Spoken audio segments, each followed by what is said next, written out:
Hello students. So today we are going to learn 5 vocabulary words which are one of the most important words which you find in your exams, and we are going to learn these words by a trick which we call it as a mnemonic trick.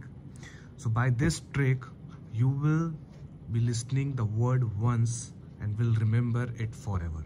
So this is our methodology to make you learn the things. So now I am going to start the vocabulary words. My first word is nexus.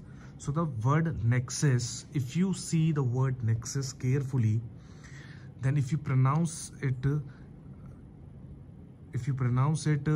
a manner like neck, so nexus के अंदर आपकी क्या आ रहा है? neck word आ रहा है, neck. So nexus is somehow related to neck, axis. So nexus. So you can break the nexus word as neck plus axis. अब आप मुझे एक बात बताइए कि जैसा कि फिगर में दिख रहा है कि ये एक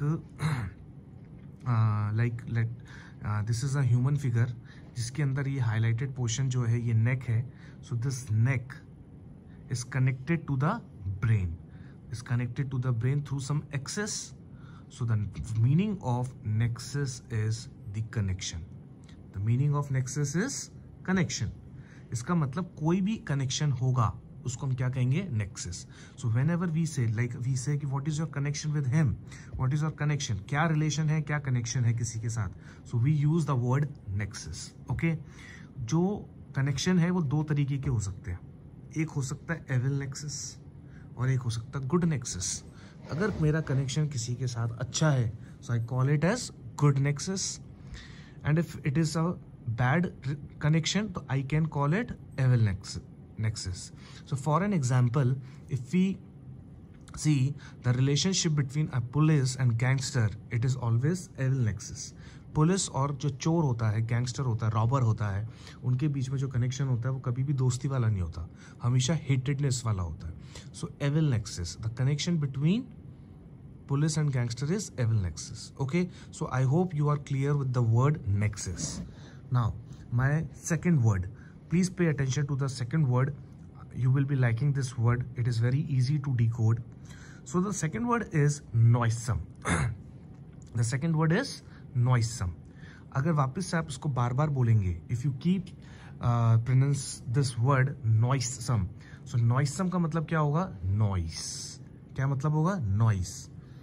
इसका मतलब कोई noise कर रहा है, कोई चिल्ला रहा है, कोई बच्चे चिल्ला रहे हैं, या कहीं आप ऐसे लेक्चर दे रहे हैं जो आपका बच्चे सुन नहीं रहे, डेकोरम मेंटेन नहीं कर रखे. तो जब आप एक फिगर देख रहे हैं ये जो बच्चा खूब चिल्ला रहा है, ठीक है, तो नॉइस आ रही है. अब नॉइस आने से क्या हुआ? आपको क्या लगेगा? अनप्लेजेंट लगेगा. यू विल फील अनकंफर्टेबल, आपको गुस्सा आएगा. सो नॉइसम, नॉइस आने से मेरी सिचुएशन क्या हो गई? अनप्लेजेंट सिचुएशन हो गई. I am not finding the place comfortable. So I call noisome as, the meaning of noisome as unpleasant. अब unpleasant क्या होती है? एक स्मेल भी होती है. Like if you go to bathroom, if you go to a public bathroom, so आपको कैसी स्मेल आती है? गंदी स्मेल आती है. सो आपको क्या लगती है? बड़ी अनप्लेजेंट स्मेल लगती है. तो आप क्या बोल सकते हो? noisome smell in the bathroom. noisome का मतलब क्या हो गया? unpleasant. So wherever you use the word unpleasant, unpleasant मतलब मुझे अच्छा नहीं लग रहा. मुझे क्यों अच्छा नहीं लग रहा? नॉइस आने की वजह से, और नॉइस से क्या हो गया? Noisome. So this is my second word. Now let us discuss the third word. The third word is nostrum. The third word is nostrum. Again, if you pronounce this word bar again and again, the nostrum is related to nose. If you break this word nos, see I have underlined the word nos. Nos मतलब nose. Drum is related to drum.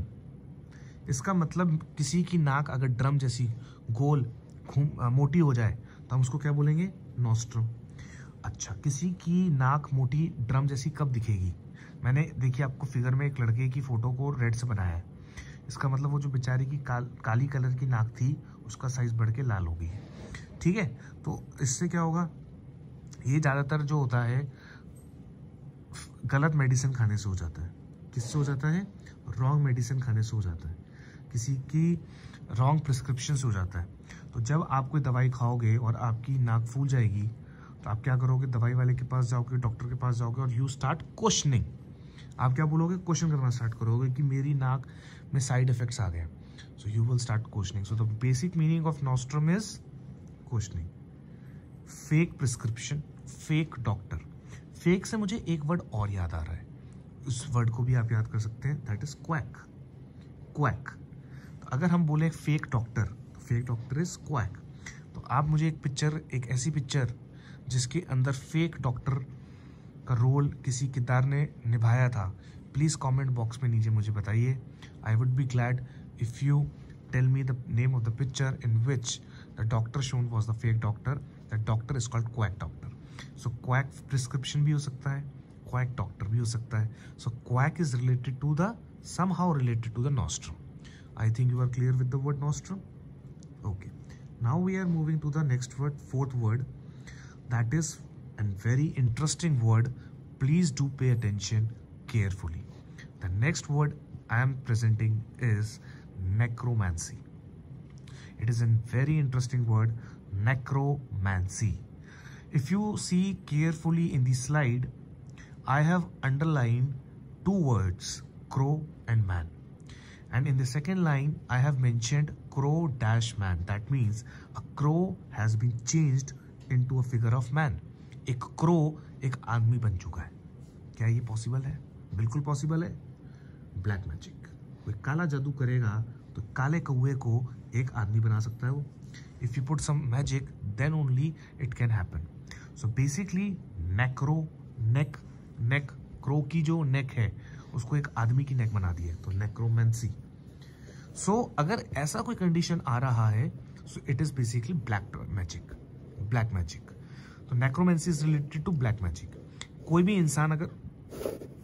इंसान अगर black magic practice कर रहा है तो हम क्या बोल सकते हैं, he practises necromancy. One should not practise necromancy if he wants to be a good citizen. अगर आप एक अच्छा सज्जन आदमी बनना चाहते हो, मोरल प्रिंसिपल के साथ बनना चाहते हो, तो आपको नेक्रोमेंसी प्रैक्टिस नहीं करनी चाहिए। So I hope you are clear with the word necromancy. Now the next fifth word I am presenting is ostracize. The next fifth word, last word of this slide is ostracize. What I am saying, ostracize. Ostracise बोलते ही हमारे एक बच्चे ने बताया था कि sir ostracise से मुझे ऑस्ट्रिच की याद आ रही है। तो I said very good. Ostra, you can see कि ऑस्ट्रा और साइज मतलब साइज। तो ऑस्ट्रिच का साइज कैसा होता है, सबसे बड़ा होता है, एक्स्ट्रा साइज होता है, बड़ा साइज होता है। अब बात ये आ रही है, अगर कोई बड़े साइज का आदमी, कोई बहुत फैटी आदमी किसी कमरे में घुसेगा तो क्या वो घुस पाएगा? नहीं घुस पाएगा। उसको क्या रहना पड़ेगा, कमरे के बाहर रहना पड़ेगा। जैसे कि आप फिगर में देख सकते हैं, सबसे नीचे मैंने एक फिगर बनाई है जिसके अंदर स्पष्ट रूप से आपको दिखाया गया है कि दो जने एक कमरे के अंदर बंद है और एक आदमी कमरे के बाहर है। तो ये जो आदमी कमरे के बाहर खड़ा है, he has been ostracised by the people of room. क्यों? क्योंकि मोटा है, एक्स्ट्रा साइज है, ऐसे याद कर सकते हैं। ऑस्ट्रिच जैसा दिखता है, तो people are not liking him. अच्छा, अब इसके अंदर और डिटेलिंग में जाते हैं। तो ऑस्ट्रासाइज को आप कैसे याद कर सकते हो, like he was ostracised from the meeting for his surly behaviour. Surly behaviour का मतलब क्या होता है, रूड बिहेवियर। सरली का हमने मतलब डिस्कस किया था। तो सरली का मतलब होता है rude. If you behave like a rude, then I will throw you out of my class. So throwing you out from the class is the ostracized. So basically he was ostracized, मतलब उसको कमरे के बाहर निकाल दिया, from the meeting से बाहर निकाल दिया for his rude behavior. So this statement is very good statement. He was ostracized. He was ostracized from the meeting for his surly behavior. So basically the meaning of the ostracize is extra size. If you are extra size, then you have to remove or you have to be excluded. So ostracize is related when you have been excluded from the situation. ठीक है? तो I think you like the meaning. And again, I would like to tell you the 5 names, 5 vocab words which we have discussed in this lecture. The first word was nexus. The second word was noisome. Third word was nostrum. Fourth word was necromancy. And the fifth word was ostracize. If you like the video, please do like, share and subscribe my channel, and let us know in the comment box what further we can do for you to empower, to enrich your knowledge for the vocabulary, how we can improve your vocabulary. If you like this video, please do let us know so that we can put more videos for you to increase your vocabulary. Thank you so much. Take care.